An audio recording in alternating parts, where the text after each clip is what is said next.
Yo, what's going on, everyone? It's your boy DLloyd. So the Los Angeles Lakers and the Golden State Warriors game just ended, man, and I'm gonna give you guys my quick opinions and thoughts of the game. You guys know I am a diehard Los Angeles Lakers fan, and man, was I excited to finally see the duo of LeBron James and Anthony Davis in that actual NBA game.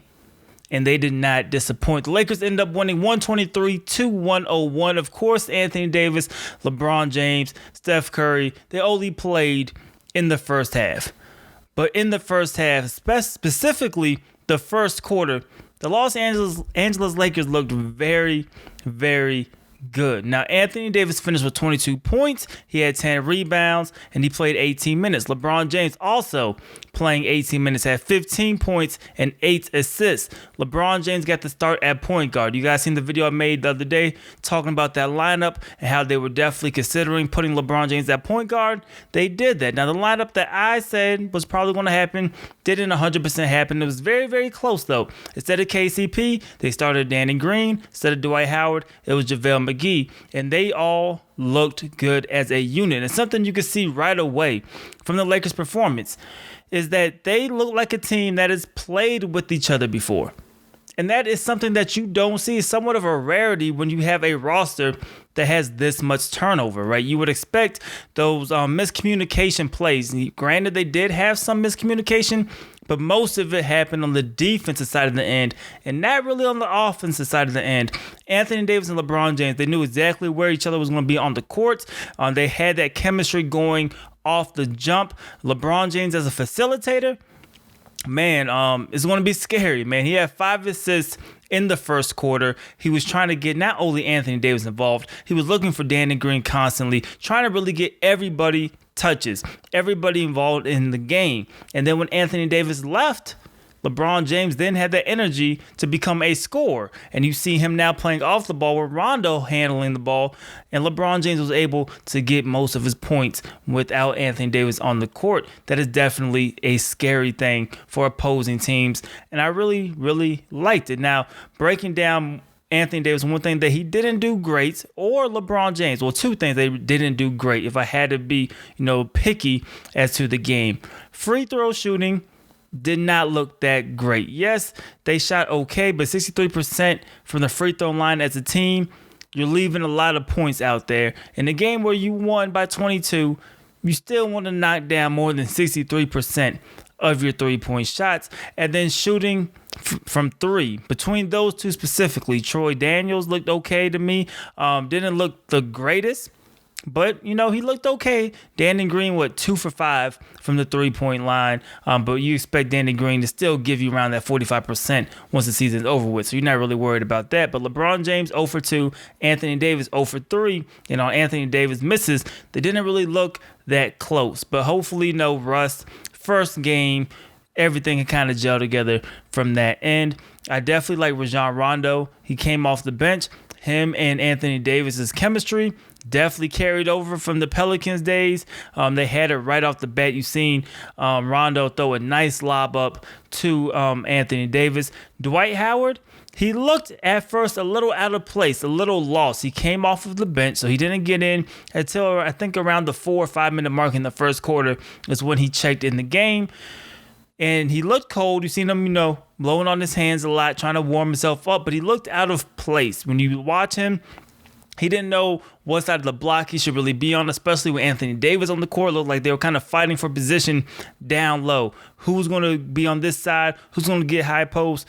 He really seemed out of place. Now, in the second half, he kind of got things going. He finished with, 9 and 9 in 18 minutes. So it wasn't terrible performance from Dwight Howard. He did look a little lost, but that's what you expect these preseason games to be. He's one of the older guys I would say just looked out of place. But the rest of the Lakers looked very, very good. Kentavious Caldwell-Pope still is, to me, I don't know why he keeps getting the 3-and-D tag.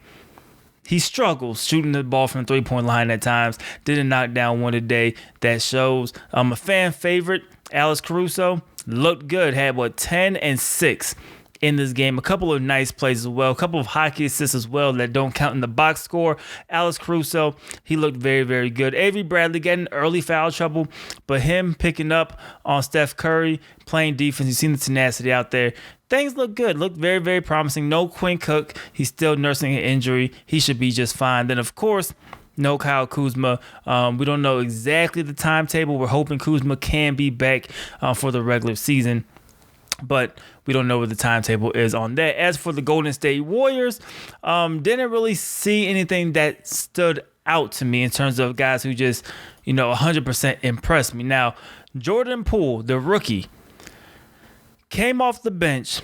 Let me see if I can get his stats here. He played 23 minutes but gave you 17 points in that time. He did not look like a rookie. He did not look, hesitant. He was attacking the basket. He was taking open shots. He was pulling it without hesitation.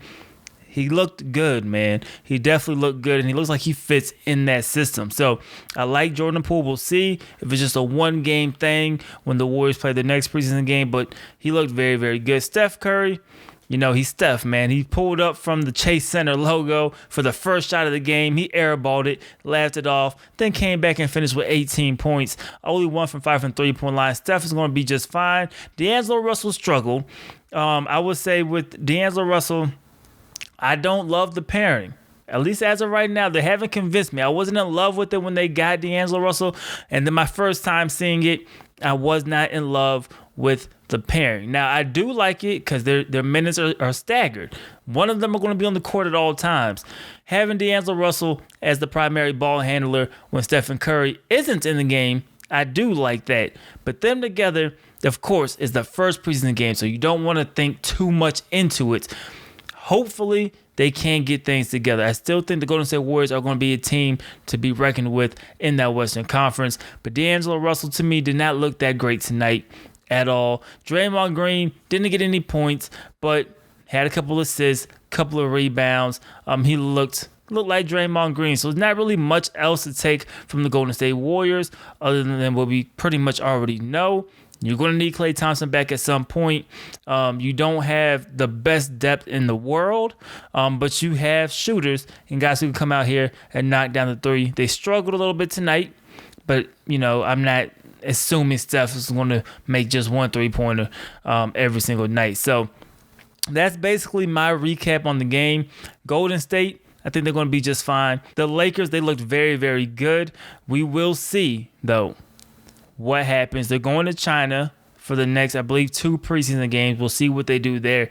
But as a Lakers fan, man, I'm excited about what I've seen. I think this Anthony Davis, LeBron James pairing is going to work. I think the front court with AD, JaVale McGee, and Dwight Howard is going to be a dominating front court, especially once they figure out the rotation 100% and Dwight Howard gets a little bit more comfortable coming off of the bench and knowing where to be on the court. He's still feeling that out right there, but I think he'll get it, and I think the Lakers are going to have a very, very solid season. But that's my initial thoughts. If you guys watched the game, let me know what you guys thought about it in the comment section below. Where did you have a positive outlook on the Lakers, a positive outlook on the Warriors?